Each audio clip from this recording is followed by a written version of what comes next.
Hello বন্ধুরা, আমি প্রতিদিন আমার এই গাছগুলোতে এইভাবে জল দিই। আমি চম্পা ব্লগ থেকে চম্পা ভিডিওটি করছি। আমার এই ভিডিওটি আপনারা দেখে একটু লাইক করবেন, সাবস্ক্রাইব করবেন। আর আশা করি আপনারা সবাই ভালো আছেন। আমি সব ভিডিওর মতো আজকেও বলছি, আপনারা সব ভালো থাকুন, সুস্থ থাকুন। এবার আমি বলছি, আপনারা প্রতিদিন গাছগুলোকে এই রৌদ্রের তাপে এইভাবে চান করিয়ে দেবেন। আমি প্রতিদিন এইভাবে করে দিনে দুবার করে গাছকে চান করাই। দুবার করে চান করাই না, সকালবেলা এরকম পুরো গাছগুলোকে চান করিয়ে দিই, আর সন্ধ্যাবেলায় এমনি গাছের গোড়ায় জল দিয়ে দিই। ঠিক এইভাবে দেখুন আমার গাছগুলো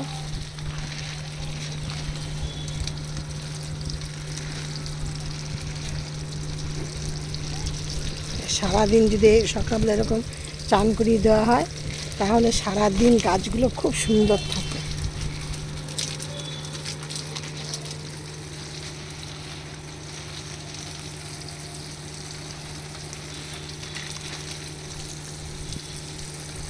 গোড়ায় কি জল পড়লো আমি সেটা দেখি না, আমি কিন্তু চানটা খুব ভালো করে করিয়ে দিই।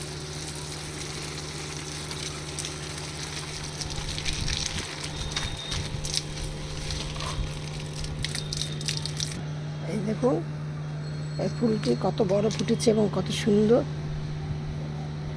এইটা এরকম বড় ফুটেছিল, কিন্তু এইটাই ঝোপের মধ্যে ছিল গাছটি, ওই জন্য বুঝতে পারিনি।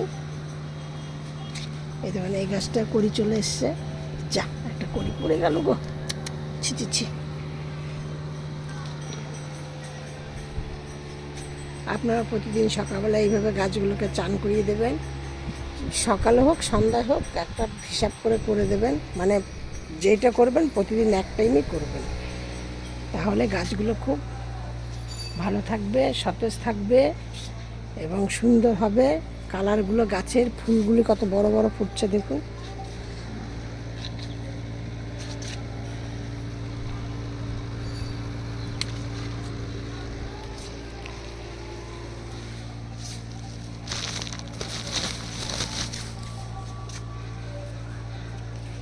একটা পেঁড়া গাছ, এই দেখুন পেঁপে গাছ।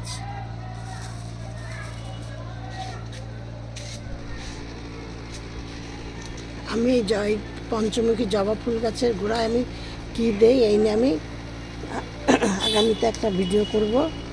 দিয়ে এ তো বড় বড় ফুল কি করে হয়, কি মানে সার দেই, সেইটা আর কি আপনাদের সাথে শেয়ার করব। আজকে আর বেলি ফোটেনি।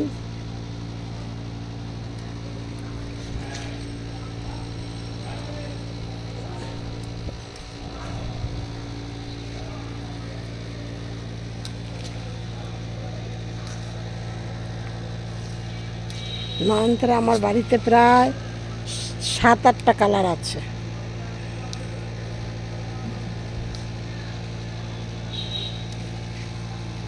এই ফুল গাছটা আমি 5-6 মাস আগে নিয়ে এসে লাগিয়েছি।